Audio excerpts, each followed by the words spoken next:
তো বন্ধুরা, অন্য দিনকের মতো আজকেও আমরা মাঠে চলে এসেছি ভিডিও করার জন্য।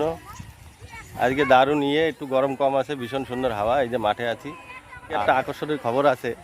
আজকে আমার সাথে কিছু ব্যক্তি আছে যাদেরকে তোমাদের দেখাবো, তোমরা অনেকেই চেনো, দেখলে পরে অবাকই হয়ে যাবে।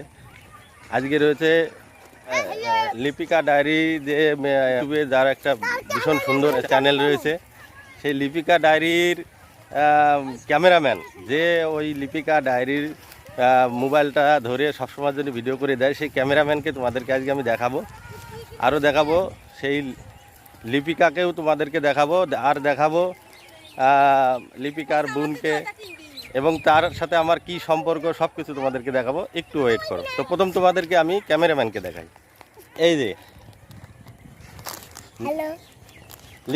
লিপিকা ডায়েরির ক্যামেরাম্যান, এই যে এই ক্যামেরায় এত সুন্দর এই ক্যামেরাম্যান ক্যামেরা করে যে তার ভিডিও দেখে মানুষ মুগ্ধ হয়ে গেছে। 1 মাসের ভিতরে তার চ্যানেল হুড় হুড় হুড় হুড় করে উঠে গেছে উপরে। তো যাই হোক, এবার দেখাচ্ছি আরও অনেক লোকজন রয়েছে। এই যে এই একটা হচ্ছে লিপিকা ডায়েরির বোনের ছেলে, এটা এই যে গেল।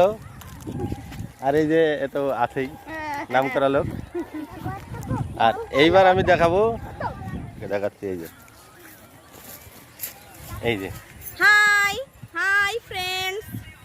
তো তোমাদের জানতে ইচ্ছে করছে না যে এ কে? এইবার তোমাদেরকে বলছি এটা কে। এটা হচ্ছে আমার আমার মা। আর আমার আরেকটা মেয়ে আছে, যেটাকেও তোমাদেরকে আমি দেখিয়ে দিচ্ছি এই ভিডিওর মধ্যে। আমার একমাত্র বাবা, ঠিক আছে? আমার বাবার অবশ্য দুটো মেয়ে আছে, ঠিক আছে? আর এই যে হাই, এটা আমার ছোট মেয়ে, মানে আমার ছোট মা। হ্যাঁ, তো তোমাদেরকে এই ভিডিওর মাধ্যমে সবাইকে দেখিয়ে দিলাম, এই জায়গাটা ভিডিও করতে। ঠিক আছে? তো চলো, তোমরা সবাই সুস্থ থাকো, ভালো থাকো, আর পরের ভিডিও দেখার জন্য বসে থাকো, ঠিক আছে? আর আমার একটা ছেলে আছে, তাকে আমি এখন দেখালাম না, পরে কোনো দিন দেখিয়ে দেবো, ঠিক আছে? টাটা।